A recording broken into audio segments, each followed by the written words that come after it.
So essentially, as you guys know, the Ramadan is here, and Ramadan, there's a lot of questions that come about, various of opinions that are out there. And in the light of it, what happens is, on the face front, there are a lot of similarities around the world. There are a lot of commonalities around the world, but then sometimes in some of the details in the furu', as known, you find different point of views. So hopefully this session and or these sessions will be a means for further understanding and a means for kindness also, and consideration and comprehension. It's extremely important because that essentially is what our religion teaches. I think that's one of the things that are missing out on the people's lives, is the idea that hopefully through a person growing spiritually, the idea of becoming more merciful comes into play, more understanding also comes into play, more comprehension, appreciation, and of course leniency in areas where it's permissible to be lenient. So this is an extremely important thing. There's a prophetic tradition, I don't know if you've heard of it, but Prophet ﷺ, he says, he advises, or it's attributed to him, Allah subhanahu wa ta'ala al-Firdaus, ask of God this element of al-Firdaus. Al-Firdaus is in reference to some type of utopian abode, an abode of happiness, but it's also considered a place of great prestige, highest level, as commonly known. But you also find in which he describes it as al-Firdaus being al-A'la wa awsatu. It is the highest, and it's also the mid-range of this particular realm, this utopian abode known as Jannah. So the reference in connection to this is that essentially when it comes to the Islamic practices, and in the field that we were in, we're talking about Ramadan, the concept of al-mutawassit, the concept of being in an intermediate space, not falling into an extreme elements, among other things as well, correlates actually to this prophetic tradition. Because if a person essentially follows this ummatun muqtasida, follows this middle path that is described particularly in connection to faith, that hopefully is a means in which a person will essentially attain this metaphysical world where it is described as al-Jannatul Firdaus, which is awsatu or a'la. So that concept of being in the middle path, which is that essence of goodness and not falling into extreme elements, is a means for a person to attaining that middle essence, what is known as the utopian abode, and also that of its various pinnacles, be it of the highest and or of the mutawassit and or of the middle element. So this is very important, especially again in the field that we're talking about, which is in the concept and topic of Ramadan. I think an important thing to start off with is that we clarify something that I think is quite possibly missing out in the minds of a lot of people that are fasting, for example. One of those things is the concept of what fasting of itself it means. That's one of those things. The purpose behind it, the goals that are behind it, and some of the benefits that are, you could say, correlate to it. So you find that some of its descriptions and its attributed some prophetic traditions where it says as-sawmu junnah. Essentially, as-sawmu junnah. Junnah is that it is a type of, you can say, a covering, a type of spiritual covering. So when we do say that word, we say junnah, the spiritual covering. What do you think comes to mind at that point? When we hear the prophetic tradition where it says as-sawmu junnatun, what do you think comes to mind? Junnah. So it's actually a tradition that is quite common. We hear it a lot. But when you think about it, that fasting is a junnah, what does that entail?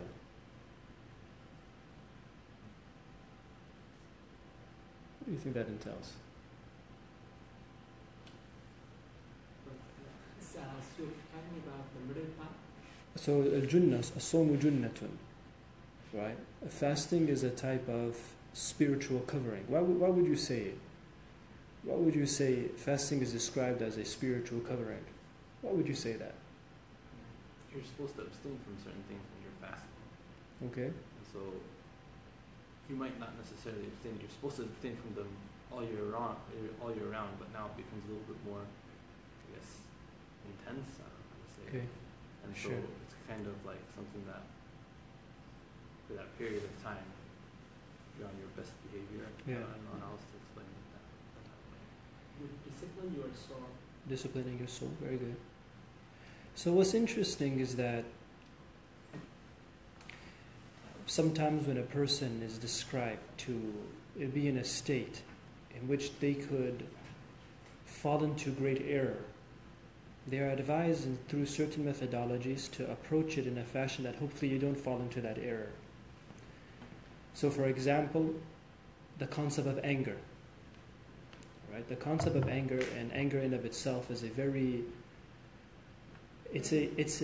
one might say it is an issue that is facing many people in the world. Anger in of itself is an issue that is facing many people in the world right now. And as we talked about previously, Prophet ﷺ, some prophetic traditions where it teaches لا يقضي الرجل بين اثنين وهو غضبان أو كما قال, that if a person is in a state of anger, they shouldn't act as a judge. They shouldn't judge between people and or approach that particular thing in the state of anger, to act upon that anger. Because as we talked about it, anger in of itself is a cloud to the mind. It's a cloud to the soul. It's a cloud to the character of a person. There's a lot of anger out there, that's for sure, in all types of classes and all types of circumstances facing the world.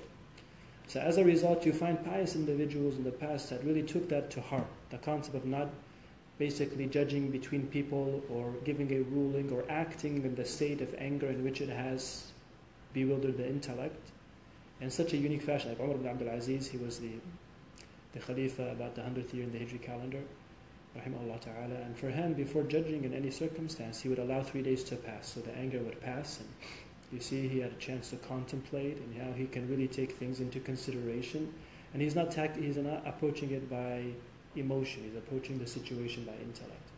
So what's interesting in the concept of fasting, and we have the prophetic traditions where it says as-sawmu junnatun, you also have a teaching in which it is described that essentially the elements in which a tool in which certain things are manifested through this manifestation and causes us to be irritated and angry, through fasting, through the concept of Ramadan, it hopefully will reduce this pathway of anger. So now in a realistic approach to what I'm trying to allude to, is there is a tradition out there that people talk about a lot. They say, Shaytan yajri ibn Adam majra ad-dam. And what's interesting is that this is a tradition that is talked about quite a bit, but people don't necessarily look to how it was comprehended and or approached and or philosophized afterwards. So the concept in this tradition, it involves an element of dam. And dam is, one would assume it would be blood, right? So you can think of veins, right? You can think of these type of things. So what you find in the end of this tradition is a statement. There's some difference of point of view if it is marfu' or mawquf. Marfu' ajub sallam, mawquf being a statement of the companion, explanation of it. But whatever the case is very important. So it says يعني ضيقوا وجراهم بالصيام أو الصوم أو رمضان أو كما قال. So the concept of مجرى الدم, in which blood is flowed through the body, and how this element of blood being flown through the body, when a person is angry, what happens to our veins? Right? You saw a vein pop up at times, and a vein pops up here, among other things as well. You could see the rage in a person's intense redness in the face, among other things. So in the light of this tradition, one of the methodologies in handling the approach of anger, and also in handling the approach to things that causes a person to fall into negativity, is the concept of fasting. So ضيقوا عليهم جراهم. So ضيقوا عليهم, essentially it is to constrain the elements in which a person may be diluted and or fallen into as a means to the causation and or corruption through the concept of fasting. Through the concept of fasting. And there are some ara about the meaning of shayateen yajri min ibn Adam majra ad-dam, but this isn't the point right now. So in the light of this, not a lot of people understand that one of the, you can say, orchestrations or fruits that is talked about in connection to fasting is that hopefully the person, through the element of fast in of itself, we know that it emulates the poor, and we start to feel the feelings of the poor, and among other things it builds a lot of things, but also in a more tangible sense, it is also a means in which hopefully it will reduce the various outlets a person may fall into, and or the various tools that may be used against them in which they can use it in harm and or negativity and or falling into some type of extreme element. So one of those things is anger. One of those things is anger. So as a result, you find in the tradition where it says ضيقوا, constrain these pathways where a person could use it in negativity through the concept of fasting.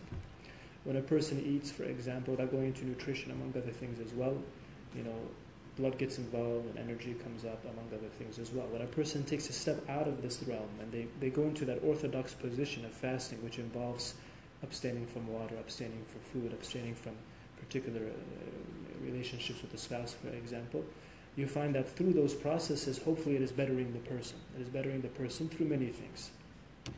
So now in the light of this, what we also have is a tradition that is said a lot on the tongues of people, but in the context of what we're talking about, hopefully it will help us understand further a more tangible approach, a more temporal approach to what we were talking about. So we also have a tradition out there that people say a lot. They say that هَنَتْ عَلَيْكُمْ شَهْرٌ, a particular month has drawn near to you, فُتِحَتْ أَبْوَابُ الْجَنَّةِ, that the elements of the gateways of paradise have been opened, وَغُلِّقَتْ أَبْوَابُ النِّيرَانِ, the concept of the element of the niran being closed and the abwab of it being closed, and then at the end of it it says وَقُيِّدَتُ الشَّيَاطِينَ أَوْ كَمَا قَالَ عِيسَى عَلَيْهِ السَّلَامُ. There is a constraint upon the element of this realm known as the shayateen. In the context of what we're talking about, where it says fasting, and that مَجْرِي الْبِنَادَ مَجْرِي الدَّمِ and ضَيِّقُوا عَلَيْهِمْ, through the element of fasting, constraining these outlets that we have, outlets that may be used in negativity by this element known as shaitan.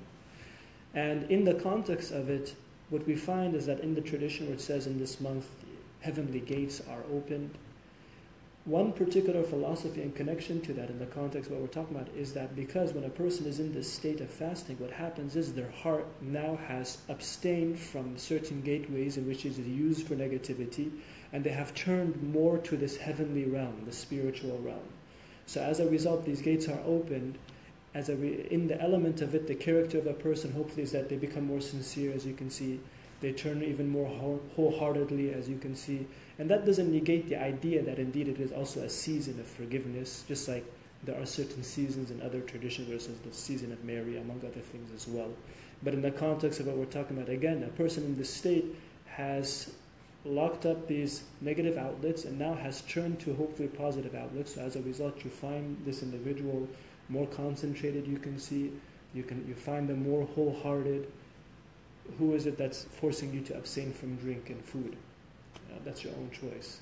Who knows that you're fasting or not? How do we know that you're fasting or not? You can say you're fasting, you can say you're not fasting. Only God knows. So as a result, you can find that a specification about this in which the tradition says, الصوم لي وأنا أجري به, that essentially fasting is something very unique. It is very sincere, and out of respect, and this goes into linguistics, it has been attributed to God's goodness. And through that concept, what you also find is that a person has left away his طعامه وشرابه من أجله. They stopped food and drink and desires, etc., just for the betterment and drawing closer to God. So in the context of what we're talking about, again, what fasting does, essentially helps a person towards to these gateways that have been opened of the heavenly realm, and it makes them turn away from these gateways in which there are negativities towards the negative realm. And what it also does is that it, in this particular realm, it constrains the tools a person can use in wrong. ضَيِّقُوا عَلَيْهِمْ مَجْرَاهِمْ الشَّيَاطِينَ, and where it says وَقَيِّدَ الشَّيَاطِينَ, that essentially the element of shayateen, which is the element of negativity, has been restrained through these practices. But it doesn't mean it is dead.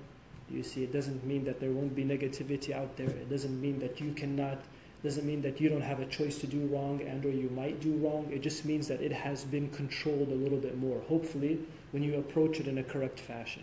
So as a result, you'll find that a person's approach to fasting is a little bit higher than another, and another person's a little bit lower. In the context of this, again, remembering that abstaining from food is not necessarily the highest goal. Abstaining from drink isn't the highest goal. One of the highest goals is that a person has change in character, they have change in manners, they have change in heart and intent, interaction with others. And that's why that prophetic tradition, it teaches, فَلَيْسَ لِلَّهِ حَاجَةٌ, there's no need of God subhanahu wa ta'ala that a person leaves their drink and their food if they're still cursing this person and they're still acting in negativity with that person, being aggressive with that person, and the list goes on. So I hope that helped us understand a perspective, I think, that some people haven't necessarily taken into consideration. It's a very important perspective, and this analysis that we have provided is quite a traditional analysis. Don't think, for example, it's a progressive analysis.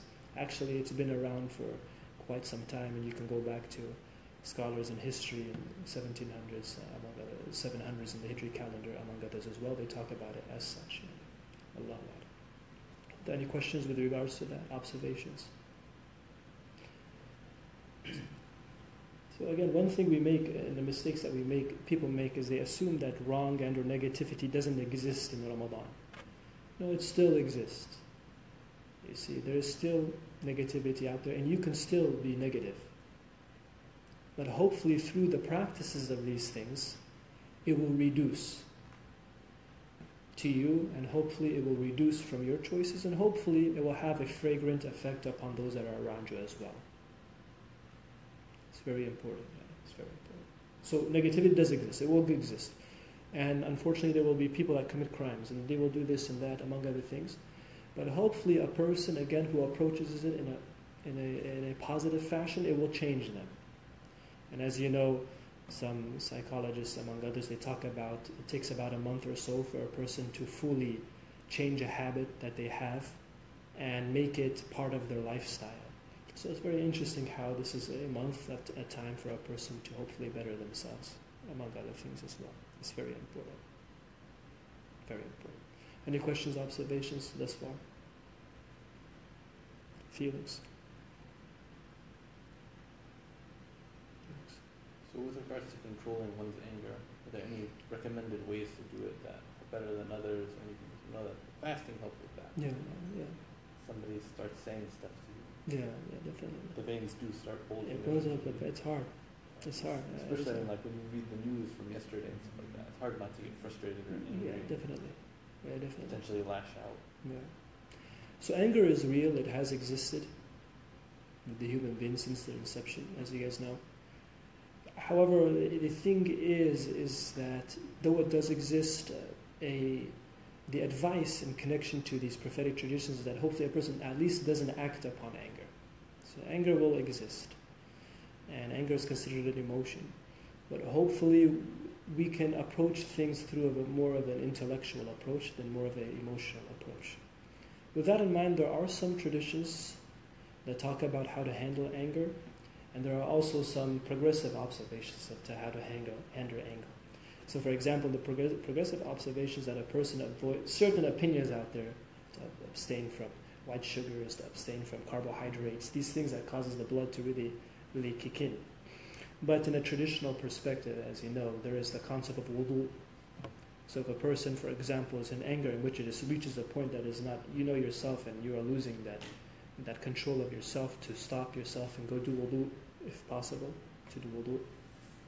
Cools a person down and gets him out of that climate. If you're unable to do so and you are standing, at least sit down. If you are sitting, at least lay down. You see. There are also other things as well. If you're in a circumstance in which sitting is not helping as much, and or you sat down and got better but then it rebuilt, you laid down and got better rebuilt, to get up and remove yourself from that area. And also to think positive thoughts and to say positive thoughts. And one of those things is isti'adha billah. It also helps. One day the Prophet ﷺ, it's attributed to him that he came across a person that was extremely angry. You could see the vein on him, among other things. And he said, had that person said positive thoughts, one of which is al-isti'adha billah, that would have been a means to remove that state that the person was in. So anger, again, is something that causes separation in families, right? It messes up relationships. It messes up a person's, even at times, unfortunately, we visited people in prison, among other things, and you find these people there that they made the mistake in the state of anger. They made that mistake and they regret it tremendously. So it is something that is very real and it has severe repercussions. It does exist. It does exist. And as a result, you find a traditional perspective in connection to anger, a synonym of shaitan being involved. In connection to the blood flows, a synonym in the shaitan possibly having that element. Because of that negativities that really stem forth from it. You can see that in the traditional ayat in the Quran where it describes the scenario of Satan, Iblis, and the concept of Adam, and the angelic realm. This is also a biblical perspective as well. And he says, خَلَقْتَنِي مِن نَارٍ وَخَلَقْتُهُ مِن طِينٍ. You can see that state of anger. He assumed that, for example, just because of his inception, that makes him better than other people. And the qiyas upon that is our circumstances as human beings. Just because you have a color of skin or you're from this lineage makes you better than another person. This isn't correct. Simply isn't correct. Yes, ma'am. Yes, ma'am. You say that the negativity and the sins or the anger comes from shaitan, right? So in Ramadan, I don't know if it's right or not. They say that in Ramadan, the shaitan does not be here or Yeah. something. Is that real? Yeah. So what I was saying is that, what I was saying is that the human being, they are angry. They can get angry, and they can do things wrong. And it doesn't mean by itself they attribute it to shaitan, right? This is very important to consider. Now, in a traditional perspective, you have that conversation about the shaitan, wal waswas, and these type of things. That's a traditional perspective. But also in a traditional perspective, وَمَا أُبَرِّئُ نَفْسِي إِنَّ النَّفْسَ لَأَمَّارَةٌ بِالسُّوءِ. You find the human being also has some type of inclinations to negativity. So with that regard, now when we talk about what you talked about, and this is something that people, they get confused about, is that قُيِّدَتِ الشَّيَاطِينَ doesn't mean that there isn't going to be shayateen al-ins, for example. And there is in the Quran shayateen al-ins wal-jinni yuhi ba'duhum ba'dan zukhruf al-qawli ghurura. So there will be people that are described as such because they're just negative people. So wrong will happen. Al-fasad satuhsal. It will happen. And al-dhulm will happen in Ramadan, and all of these things will happen. But hopefully, if a person approaches Ramadan in a good fashion, the amount of these negativities would reduce tremendously. You see? وَقُيِّدَتِ الشَّيَاطِينَ. It will reduce tremendously, inshallah, during this time. Does that help? Yeah. Allah help. So this is actually a very important point because people have gotten confused about that. So remember, there is going to be negativity and there will be shayateen out there and there will be these things, but hopefully there is going to be a reduction. Hopefully there will be a reduction. It's very important. So you can see we were talking about anger, and in the light of what we are discussing today, you'll find a state of anger, especially among people when it comes to, and this is not a very good thing, but this is something that's facing many people out there when it comes to questions and or circumstances that are of the second realm, considered the second realm, right? Al-furu', al-far'i. What does that mean? For example, there could be a scenario in which you could approach this scenario 3 different ways that are correct. 3 different ways that are correct. But with that in mind, unfortunately, there seems to be a new idea in the minds of people that these 3 different ways of approaching it being correct is not correct. That there can only be one way of approaching something, that it is okay to approach it in different ways. So as a result, what you can find in this field, at this point, what you do find is you find a lot of anger. And at this point, especially nowadays, you find a lot of negativity coming forth from that. Traditionally, when you thought of Ramadan, what you thought was hopefully people will come together. And the concept of fasting, hopefully people will come together. The concept of community, all of these things, hopefully people will come together. But as you can see, as a result of these, the mindset of people nowadays, and quite possibly the lack of understanding and knowledge, among other things, it has turned into a means for aggression, and it has turned into a means of anger, among other things as well. One of those questions I think is just worth considering before we go into Imam Ahmad rahimahullah ta'ala, one of the A'imma, he passed away the year 241 in the Hijri. A person came to him and he said, I wrote a book and I named it the Book of Ikhtilaf, right? The Book of Differences of Opinion. Differences of Opinion. And he said, no, don't name it that. Don't name it that, but instead name it Kitab al-Si'a. He said, name it the Book of Spaciousness. What does spaciousness allude to? The acceptability of having differences. Exactly, acceptability of having differences of opinion. Acceptability of having differences of opinion is so important. It simply is extremely important. Throughout history, in the field of religion, different theologies, different religions, whatever it may be, this point in which the spaciousness, the permissibility to have differences of opinion, if this wasn't known by the people and or it was put aside and people chose and or individuals chose my way or the highway mentality, it was a means for great corruption. It was a means for great harm and transgression and negativity, many things as well. So this is a very interesting point, because right nowadays there is certain type of people out there that do have that philosophy, and they attribute it to certain scholars and or people in history. And what's interesting is that these same scholars disagree with the way they're acting through history, wherever it may be, and their opinions and their approaches. It's extremely important. So you find Imam Ahmed saying, no, change your book and name it the book of acceptance, the book of spaciousness, the book of mercy. This is all under the meaning of siyah.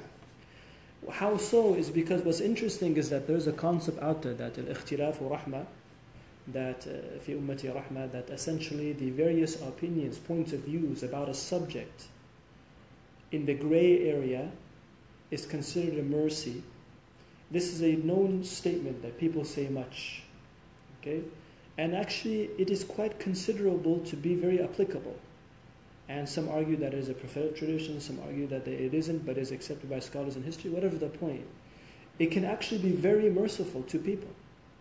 So a person could be in a state of grayness, and in this state of grayness, they know how to approach something in a certain fashion, and they realize that if I approach it in this way, it will cause more harm to me. You see, so as a result, they approach it this way, another way. And what it does, it causes more good for them. It causes more good for them. And that is extremely important. And what's very interesting is actually this statement that I'm talking about was made by a medieval scholar in the 700s in the Hijri calendar, who was known, who was considered in the minds of many people to have a very extreme mentality in religion. His name was Taqiyuddin ibn Taymiyyah, Ahmed ibn Taymiyyah. He actually says that the concept of in the gray area, when there could be a number of opinions, is considered a mercy for people, because in this area, if a person chooses a certain approach in which they consider it to be the most plausible, the most beneficial, instead of avoiding another approach, for example, it will bring about a mercy for that person. Because what people tend to do at times is they assume in their minds that this particular concept is the only way. And what happens is they approach it and they don't realize that a little further up, they're going to fall down. Right? They fall down. What does that mean? You know the prophetic tradition where it says, أَحَبُّ الْأَعْمَالِ إِلَى اللَّهِ مَا دَاوَمَ عَلَيْهِ صَاحِبُ وَإِنْ قَلَّ. Most beloved actions to God is the actions that even that are small, but as long as you're patient and you hold fast to it and you continue in that, is the most beloved to God. So sometimes people, they approach certain things in a fashion and it lasts just for a certain period and they just collapse. They completely collapse. When it comes to philosophy, when it comes to Islamic teachings, you know that statement, the tortoise beat the hare. Many of us know that story, right? What's the goal behind it? Is slow and steady wins the race, right? Slow and steady, it wins the race. So being patient and slowly building yourself up in a fashion that is balanced, because you want to be able to finish the race. You don't want to fall before the line. And I've seen so many people, let's just say, they approach something in a certain fashion and they never finish it. Be it in theology, be it in religion, or be it in school, and be it in athletics, be it in anything. They get into it, they're so fierce in it, and they have extreme mentality, and they don't finish. They collapse upon themselves. They have approached it in an extreme fashion, outside of the bounds of al-mutawassat. Very important, yeah, very important. So the idea of Ramadan is that hopefully people will learn this habit. And hopefully in the idea of Ramadan, a person will learn how to hopefully better themselves in their interaction. So as a result, if it is not changing, I think a person should stop and think about my fast. Think about my state. What is it that is not allowing me to become a better person? A person should stop and be willing to think about this in their minds. And hopefully from there they will progress. Any observations, questions on that?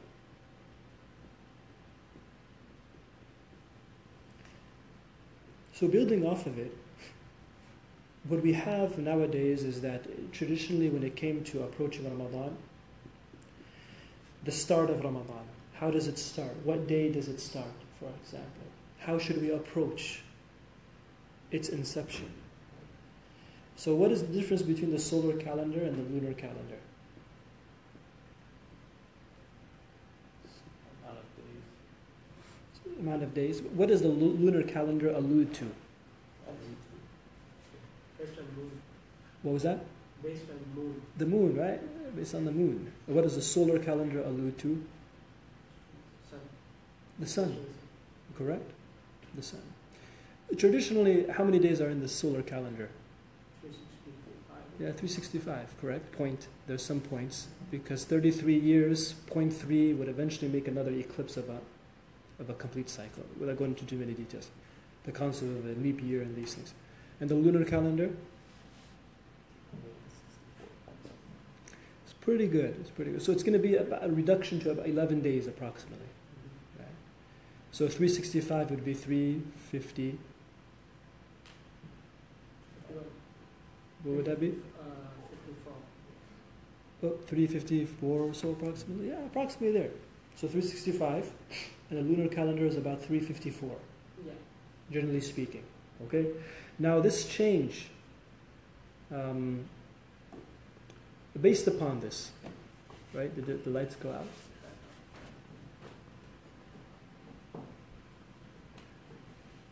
Seems... there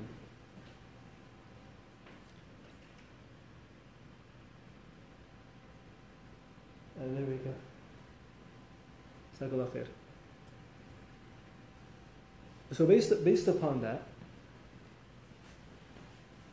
based upon this, when we compare the schedule of Ramadan, for example, to the calendar that we have acclimated ourselves to, January, February, March, April, this type of calendar. Every year you find that there's a different time in which Ramadan begins, correct? So because of that, what you find is a lot of estimations and approaches to handling it. What happens is traditionally when it comes to the lunar calendar and or the sighting of the moon, among other things, how is it measured? How is it, the new month, how is it measured?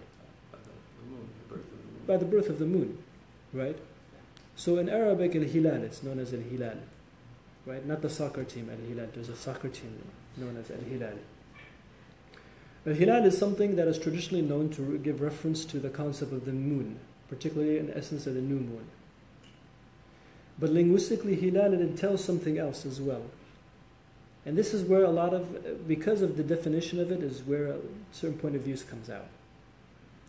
So hilal, essentially, it refers to making something public, to announce. So with that in mind, as you can see, some discrepancies come about when we take into consideration the concept of calculation of the month, among other things as well. Now this is important because right now we were talking about the importance of the gray area and understanding other people's opinions and perspectives, among other things as well. So Ramadan right now comes about. Alhamdulillah, most nations in the world, they have it. Most people in the world, they assume it had begun. And the first day was Saturday, generally speaking, among other things as well. But my question is, why does it at times, in certain years, certain times of the year or certain years, you find that there are quite a bit of differences of when the month of Ramadan begins? For some people, just to believe in the physical moon cycle. Okay, physical moon sighting. Yeah, they start when they see the moon, and then there are people who believe in calculations, who do calculations, based on calculations they decide. And I guess there are some people who more or less believe in technology. What was that? Technology? Technology. Technology. Yeah. So you think about this. Again, it goes back to the concept of just the gray area, and people are trying to just figure out what is best. So essentially what you have, even tradition, is a very old conversation, yani. What you have is that if anyone on the entire earth sees the moon, does it mean that it applies to everyone from the east to the west? Or is there atmospheric locations in which the west, for example, have a location, and if they see the moon, it only applies to them, and the people in the east have their own area? Or is the differentiation between the space in which travel enables a person to do qasr, and or is it connected to the imam? These type of things, these conversations that they had. But traditionally what it was very simple. What do I mean by that? So you go back past Prophet's time, etc. So everyone just basically had one view. Anyone saw it at any time, everyone would fast on the face of the earth, etc. And then about 40 years later or so, something came about because, as you can see, the population spread. And that's where the discussion happened. Does it have atmospheric locations, among other things as well? The concept of al-hisab, which is calculation, some people assume it to be fairly new. Actually, it's pretty old. So you can look to about the year 300 in the Hijri calendar, and you find some individual scholars that applied it to themselves. To themselves, they would use the hisab in the Iraq, among other peoples around the world. The point I'm trying to allude to is that at this time, as you can see, through understanding, through comprehension, through learning from fasting, through learning from Ramadan, hopefully we become more accepting where it is okay to do so, right? And you become more lenient where it becomes more lenient. And that you become more friendly with other people and you're more welcoming with other people, and the list goes on. So this is extremely important. If we can learn something from Ramadan, just one thing, hopefully it is going to be that statement of Imam Ahmad where he said, change the title of your book to Kitab al-Si'a, right? The inclusionary book, right? The spacious book, the permissibility, the various outlets in that. So with that said, let's open the floor if there are just any questions in general. So hisab, you mean like using astronomy? Hisab being the calculation. Being the calculation. So I was talking about that it's not something new. So people think that the hisab approach is something that is of the 19th century. It's very old. It's very old. So even, I'll give you an example. Ibn Qadam al-Maqdisi in his book al-Mughni, he talks about al-hisab. He talks about the opinion. He himself disagreed with it, but he talks about it existed. You see 600 Hijri calendar. Taqiyuddin Majmu' al-Fatawa, he talks about the hisab. And people beforehand. As I said, there was an individual by the name of Muhammad ibn Sirin, rahimahullah ta'ala. He was a tabi'i. Muhammad ibn Sirin, he was in a certain region, the Basra region, and what happens is, he entered upon scholars and he found them not fasting in the day of Shak. Then he came across one scholar and he found him fasting. He did it based upon hisab. And this individual is considered a scholar. He's a scholar from Islam. It was based upon hisab. So as a result, those scholars in history that disagreed with the opinion of calculation, they still recognize that there were individual scholars that did do hisab in their personal opinion. So for example, Taqiyuddin, in his perspective, he said that guy is a great scholar, there's no doubt about that. But it could fall under the category of Zallatul Alam, a slip of a scholar. He's a great scholar, but he may have slipped in this opinion. So the point I'm trying to allude to is that this concept isn't something very new. It has existed. And as a result, you find people that approach it through this element of calculation. But if you find that in their observation, what they're trying to do is they're trying to grow spiritually and yabhathu an mardatillah by doing so. And you have had the conversation, and in that conversation you realize that essentially it is, they have some arguments among other things, and you recognize that they are doing with mardatillah, you don't have a right to degrade those persons, you don't have a right to say anything against those individuals, and or to transgress against them, and or that. Yeah? If you have a different point of view on a particular topic, discuss the topic. But don't go into people. Yeah? It's very important. Don't go into people and their rights, their respects, among other things as well. So that is known as the hisab methodology, the hisab methodology. And as I said, it's fairly old, and there have been discussions about it, and it has prevailed. The difference of the traditional perspective was that at an individual level, some used to apply it. Some people used to apply it, about the third generation. But as a large-scale application, it wasn't really practiced until a little bit later. So the topic comes about. Let's say a person's in a country in which they do focus on the idea of Ramadan through calculation, when to begin, when to end, among other things. And you disagree. But the imam of that area, or the leader of that area, or the centralized system of that area does do that. Does that mean you reject that concept? It is said, qila, no, a person should hopefully be with the jama'ah in that concept. You see with the jama'ah and that concept. So it's very important, as you can see, because individualism, when it turns into a sense of vigilantism, is very dangerous. When you isolate yourself and you start to think, no, that is wrong, and that person is out of here, and that person, I can't interact with him because he's a heretic, and these type of things, it's very dangerous. Because you start to fall into an isolation approach, and this isolation approach was the approach of a group that was commonly known as the Khawarij in history. It's very dangerous. You got to abstain from that idea. So traditionally it was, people would look to themselves, they would focus upon themselves. And Ibn al-Mubarak, for him, if he saw a person doing something, he would say, I assume he's doing it based upon this interpretation. So he benefited of that, and focusing on the many wrongs that a person has. So the hisab concept is not something fairly new, as I said, it's a traditional discussion. At the same time, if a person is in an area and you find a centralized system that they do use the hisab concept as the sole means, I'm not talking about the hisab helping with the ru'ya, the sight, but as the sole means, and that's the congregational opinion, or that's where they embarked on, then a person hopefully holds fast to that. They hold fast to that particular perspective. So this is an opinion that was very interesting because of the importance of jama'ah. You find so much fiqh in different topics. Let's say hypothetically a person is in an area and he sees the moon, right, new month, but the centralized system there, they didn't see it. And for example, they're not necessarily considering the person's claim to be correct for some reason. What should the person do at that time, for example? So you find different opinions among the ulama and discussions about it. They go back to the jama'ah, the importance of unitarian approach, right? One particular observation, a congregational approach, among other things. Because of the safety, as you can see, and because of the organization, which is extremely important, among other things as well. So before I go on to it, that's why it's very important when you come across systems nowadays that do solely rely upon the hisab approach, you can disagree, that's perfectly fine. But remember that they are not necessarily doing it because they don't have love for goodness or godliness or spirituality, and or that is something fabricated, it's not new, or something that is completely new. But there's a history behind it. Yeah. So I had a question, it's kind of related but not perfectly related to Ramadan. It's very common nowadays to find Muslim communities that they all agree on one thing, but they kind of ostracize other families who disagree in the slightest. Yep. How does that dealt with?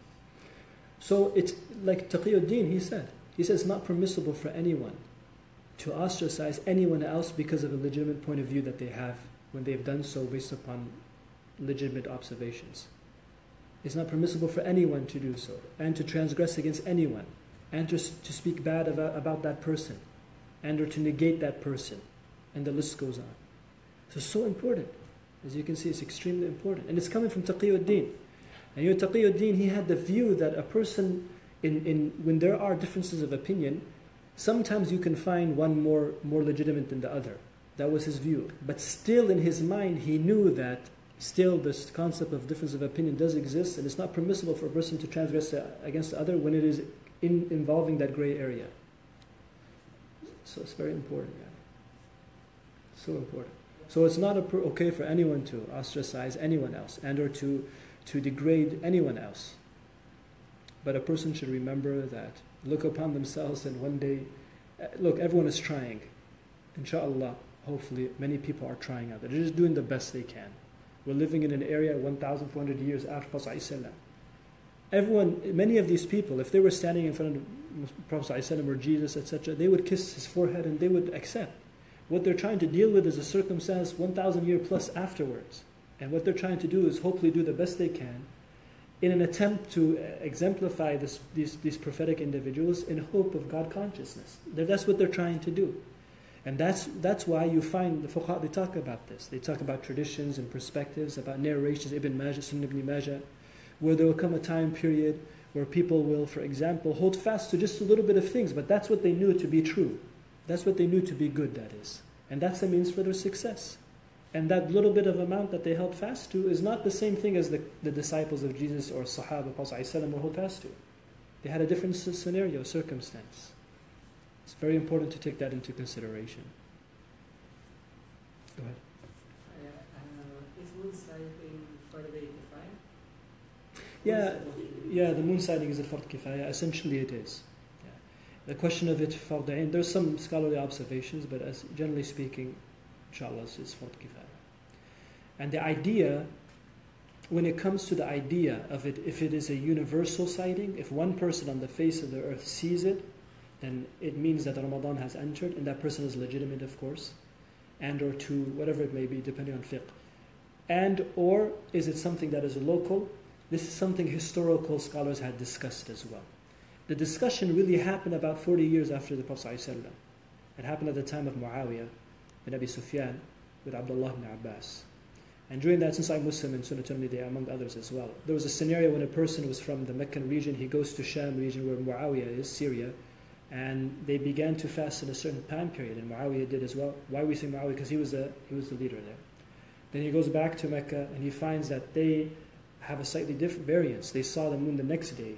Abdullah bin Abbas asks him, and he says, we saw it on a certain day, and Muawiyah fasted, and we all fasted there. And Abdullah bin Abbas, he said, but we saw it afterwards. So this is the scenario now. What happened was, there's a statement where he says, هَكَذَا أَمَرَنَا النَّبِي صَلَّى اللَّهُ عَلَيْهِ وسلم. Because the person asked him, he said, will you not, isn't it suffice that Muawiyah and everyone there are fasting? And then Abdullah bin Abbas, he says, no, this is هَكَذَا أَمَرَنَا النَّبِي صَلَّى اللَّهُ عَلَيْهِ وسلم. So this statement here is where the scholars, they differed. What is meant by that? Is it in reference to the advent of Eid, because it was towards the end of the month, because it requires 2 witnesses for the moon, because it involves leaving a ibadah? Or is it connected to the direct moon sighting? So it goes into details. You see, it goes into details. So as a result, through history, you find different point of views, that this involves a local sighting, and that local sighting is what people are subjected to in that residence, and others will say, no, anyone on the face of the earth, you see, if they see it, it suffices for everybody. So it is a traditional observation. There were traditional discussions about it. It's fairly old. It's not something new. But what's very important is to remember what we have been talking about. Right?